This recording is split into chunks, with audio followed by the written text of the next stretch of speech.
નસરલ્લાના જમાઈના મોતનો દાવો, સિરિયા હુમલામાં મૃત્યુ. લેબનને કહ્યું હિઝબુલ્લાહ યુદ્ધ વિરામ માટે તૈયાર હતું.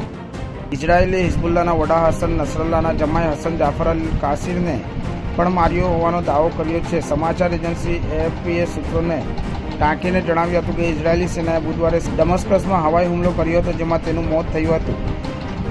સાથે વધુ 2 લોકો માર્યા ગયા. ઇઝરાયેલ એક સાથે અનેક મોરચો લેબનનમાં હિઝબુલ્લાહ, ગાઝામાં હમાસ, યમનમાં હુથી બળવાખોર ઉપરાંત ઇઝરાયેલની સેના સિરિયા અને ઈરાનનો સામનો કરી રહી છે.